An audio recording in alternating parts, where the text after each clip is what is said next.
Hello and welcome everyone. इस video में हम जावास्क्रिप्ट में फंक्शंस के बारे में बात करने वाले हैं और हम देखने वाले हैं कि किस तरह से जावास्क्रिप्ट में एक फ़ंक्शन को लिखा जाता है और बेसिक पर्पस क्या है किसी भी एक फ़ंक्शन को लिखने का।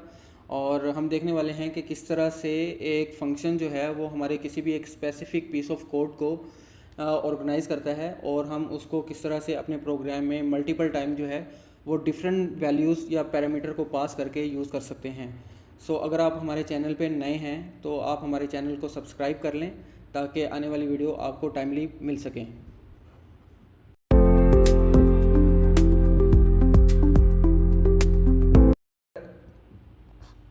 फंक्शंस का यूज़ आप किसी भी प्रोग्रामिंग लैंग्वेज में कर सकते हैं। हर प्रोग्रामिंग लैंग्वेज जो है आपको अलाउ करती है कि आप अपना कोई भी फंक्शन डिफ़ाइन कर सकते हैं और आप मल्टीपल जगह पे सेम फंक्शंस को डिफरेंट वैल्यूज़ के साथ यूज़ कर सकते हैं। जैसा कि हम जावास्क्रिप्ट पे बात कर रहे हैं तो हम जावास्क्रिप्ट में फंक्शंस को देखेंगे कि हम जावास्क्रिप्ट में किस तरह से फंक्शंस को लिख सकते हैं और हम देखेंगे कि किसी भी एक स्पेसिफिक फंक्शन को हम किस तरह से मल्टीपल टाइम अपने कोड में यूज़ कर रहे होते हैं। यहाँ पे मैं एक फ़ंक्शन को लिखने वाला हूँ। बेसिकली मेरे पास यहाँ पे एक फ़ंक्शन लिखा गया है बेसिकली जिसका नेम जो है माय फंक्शन है और उसको मैंने फंक्शन कीवर्ड के साथ डिक्लेयर किया है। हम प्रीवियस वीडियोस में जावास्क्रिप्ट कीवर्ड्स के बारे में बात कर चुके हैं। हम देख चुके हैं कि किस तरह से कीवर्ड्स को यूज़ करते हुए हम कोई भी एक स्पेसिफिक एक्शन को परफॉर्म कर सकते हैं। फंक्शन कीवर्ड डिफ़ाइन करता है कि मैं एक फ़ंक्शन लिखने जा रहा हूँ। फंक्शन कीवर्ड के बाद आपको किसी भी फंक्शन का एक नेम लिखना होता है। आप कोई भी फंक्शन का नेम अपनी मर्ज़ी के मुताबिक एडजस्ट कर सकते हैं। उसके बाद आपको ये ब्रैकेट ऐड करना होती है। बेसिकली ये पैरेंथेसिस जो हैं फंक्शन को डिफ़ाइन करती हैं। फंक्शन को इन्वोक करने के लिए या कॉल करने के लिए हम इन पैरेंथेसिस का यूज़ करते हैं। और इसी तरह से हम बात करें बेसिकली हम एक ब्लॉक डिफ़ाइन कर चुके हैं यहाँ पे। जैसा कि आप यहाँ पे देख सकते हैं कि एक ब्लॉक है। इस ब्लॉक में बेसिकली आप देख सकते हैं कि एक जावास्क्रिप्ट की स्टेटमेंट लिखी गई है जिसमें बेसिकली एक रिटर्न का कीवर्ड है। बेसिकली रिटर्न का कीवर्ड क्या करता है, किसी भी एक फंक्शन में से एग्ज़िट के लिए हम रिटर्न कीवर्ड का यूज़ करते हैं। रिटर्न कीवर्ड का यूज़ आप फाइनल आउटपुट के साथ किसी भी एक फंक्शन में से एग्ज़िट के लिए यूज़ करते हैं। यहाँ पे बेसिकली दो वेरिएबल्स हैं जिनको मल्टीप्लाई करने के बाद उसकी जो फाइनल आउटपुट है उसके साथ मैं इस फंक्शन में से एग्ज़िट कर रहा हूँ। अंडरस्टैंडिंग के लिए हम यहाँ पे एक एग्जांपल को देखने वाले हैं। यहाँ पे मैं एक फ़ंक्शन लिखने वाला हूँ जिसको मैं लॉग स्टेटमेंट का नाम दूंगा और यहाँ पे मैं एक फंक्शन की पैरेंथेसिस को ऐड करूँगा और फर्दर ऑन यहाँ पे हमारी फंक्शन की बॉडी। आप जो है कुछ भी एक स्टेटमेंट को लॉग करवा सकते हैं या प्रिंट आउट करवा सकते हैं। यहाँ पे अगर मैं एक स्टेटमेंट लिखता हूँ हेलो वर्ल्ड, इस तरह से मैं इस फंक्शन में किसी भी एक स्टेटमेंट को प्रिंट करवा सकता हूँ। आप देख सकते हैं यहाँ पे मेरे पास एक फंक्शन कीवर्ड है, उसके बाद फंक्शन का नेम, फंक्शन की पैरेंथेसिस के बाद आप इस फंक्शन की बॉडी में कुछ भी ऑपरेशन को परफॉर्म करवा सकते हैं। इसकी फाइनल अगर हम इसकी फ़ाइनल आउटपुट देखना चाहें तो हम यहाँ पे इसको Node.js के थ्रू एग्जीक्यूट कर सकते हैं।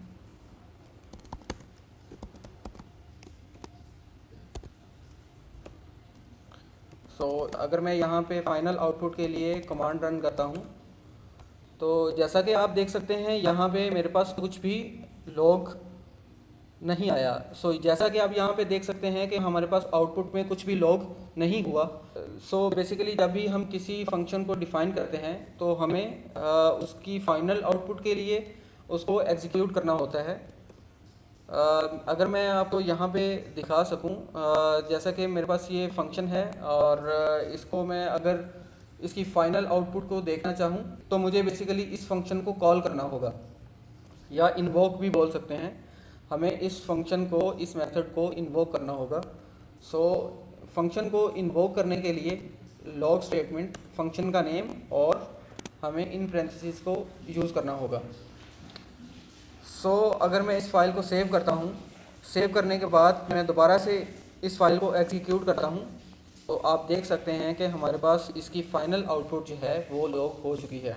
सो बेसिकली जब भी आप एक जावास्क्रिप्ट का फंक्शन लिखते हैं, आप उस फंक्शन की डेफिनेशन के बाद उस मेथड को आप इन्वोक करेंगे ताकि आपको आपकी फ़ाइनल आउटपुट मिल सके।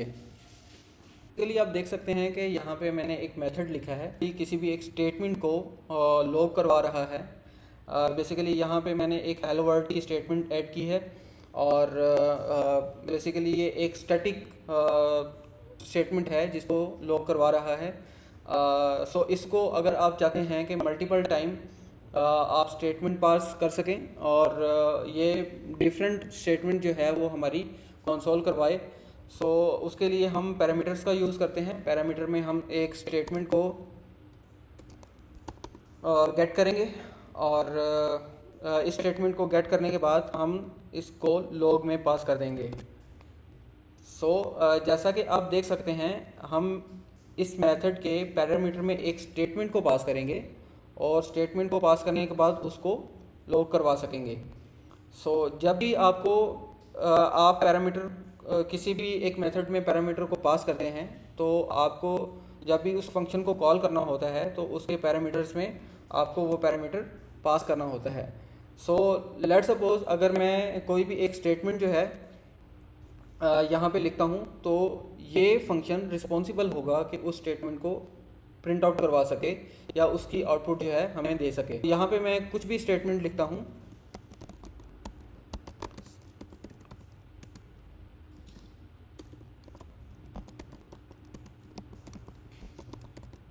सो बेसिकली मैंने ये मेथड में एक पैरामीटर को पास किया है जो बेसिकली हमारी एक स्टेटमेंट होने वाली है, और उस स्टेटमेंट को ये फंक्शन रिस्पॉन्सिबल है कि एग्जीक्यूट कर सके या इसकी आउटपुट जो है हमें दे सके। सो फंक्शन को कॉल करते टाइम आपको उसके पैरेंथेसिस में उसके रिक्वायर्ड पैरामीटर को पास करना होता है। सो लेट्स सपोज अगर मैं इसकी आउटपुट को देखना चाहूँ, अगर मैं इसकी आउटपुट को देखना चाहूँ तो मैं इस फाइल को एग्जीक्यूट करूँगा।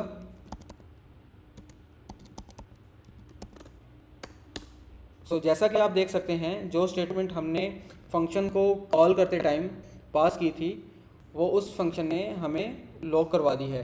आप देख सकते हैं कि इस तरह से आप किसी भी फंक्शन में कोई भी पैरामीटर पास करके उसकी एग्जीक्यूशन को प्रोसेस में ला सकते हैं। और फर्दर ऑन लेट्स सपोज मेरे पास यहाँ पे स्टेटमेंट 1 थी। सो इसी तरह से अगर मैं स्टेटमेंट 2 को प्रिंट करवाना चाह रहा हूँ, यहाँ पे आपकी स्टेटमेंट 2 हो सकती है, एंड सो ऑन आपके पास स्टेटमेंट 3 हो सकती है, और फर्दर ऑन आपके पास मल्टीपल स्टेटमेंट्स हो सकती हैं।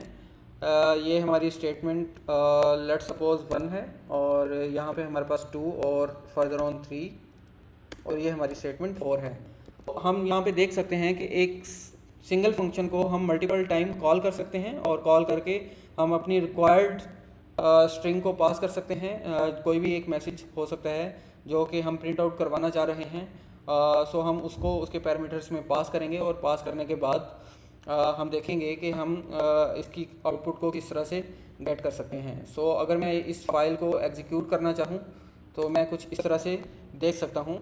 यहाँ पे आप देख सकते हैं कि 4 स्टेटमेंट जो है हमारे पास आउटपुट में आ चुकी हैं। सो इस एग्जांपल में हमने देखा कि किस तरह से हम एक स्टेटमेंट को एक फंक्शन में पास करके मल्टीपल टाइम उस फंक्शन को कॉल करके डिफरेंट स्टेटमेंट्स को कंसोल करवा सकते हैं। इसी तरह से हम एक ही फंक्शन में मल्टीपल पैरामीटर्स को पास कर सकते हैं। बेसिकली हमें मल्टीपल पैरामीटर्स के लिए पैरामीटर 1 और further on parameter 2 and so on आपको इस तरह से कॉमा सेपरेटेड पैरामीटर लिखने होते हैं। बेसिकली बेटर अंडरस्टैंडिंग के लिए हम एक एग्जांपल देखने वाले हैं। सो बेसिकली मेरे पास यहाँ पे एक सम का मेथड है जिसमें बेसिकली 2 पैरामीटर ऐसे आर्गुमेंट में पास करूँगा जब भी मैं सम फंक्शन को कॉल करूँगा। बेसिकली ये मुझे उन दो वैल्यूज़ का सम रिटर्न करने वाला है। अगर मैं इसकी आउटपुट देखना चाहूँ तो यहाँ पे मैं console.log सम, लेट्स सपोज मैं यहाँ पे a की वैल्यू 10 पास करता हूँ और इसी तरह से b की वैल्यू मैं 20 पास करता हूँ। मेरी एक्सपेक्टेड आउटपुट जो है वो 30 होने वाली है, क्योंकि ये हमें a प्लस b का जो सम है वो रिटर्न करने वाला है। अगर मैं इसकी आउटपुट को देखना चाहूँ तो जैसा कि आप देख सकते हैं यहाँ पे हमारे पास हमारी एक्सपेक्टेड आउटपुट जो है वो आ चुकी है। अगर हम इस फंक्शन का जो रिटर्न है उसकी वैल्यू को किसी वेरिएबल में स्टोर करवाना चाहते हैं, इस तरह से एक वेरिएबल को डिक्लेयर करेंगे। इस तरह से हम एक फंक्शन को कॉल करेंगे और फंक्शन को कॉल करने के बाद हम उसके पैरामीटर में a और b उसके पैरामीटर में हम a और b की वैल्यू को पास करेंगे। अगर मैं यहाँ पे रिज़ल्ट की वैल्यू को लॉग करवाना चाहूँ तो मुझे कुछ आउटपुट सेम मिलने वाली है सेम मिलने वाली है। इसी तरह से आप किसी भी फंक्शन का जो रिटर्न है या उसकी जो रिटर्न वैल्यू है किसी भी एक वेरिएबल में सेव करवा सकते हैं और फर्दर ऑन आप उसको लॉग करवा के देख सकते हैं। आपको आपकी एक्सपेक्टेड आउटपुट जो है वो मिल चुकी होगी। गाइस, इस वीडियो में हमने जावास्क्रिप्ट में फंक्शंस को देखा कि हम किस तरह से एक फ़ंक्शन को लिख सकते हैं और किस तरह से हम पैरामीट्रिक फंक्शन को लिखते हैं। एक से ज़्यादा पैरामीटर जो है वो किस तरह से किसी भी एक फंक्शन में पास कर सकते हैं। गाइस, इस वीडियो में इतना ही। अगर आपको ये कंटेंट पसंद आया है और इससे रेलिवेंट कोई भी आपका क्वेश्चन है तो आप कमेंट सेक्शन में आप पूछ सकते हैं। फर्दर ऑन आप मज़ीद आने वाली वीडियोस के लिए आप हमारे चैनल को सब्सक्राइब कर सकते हैं and don't forget to press the bell icon.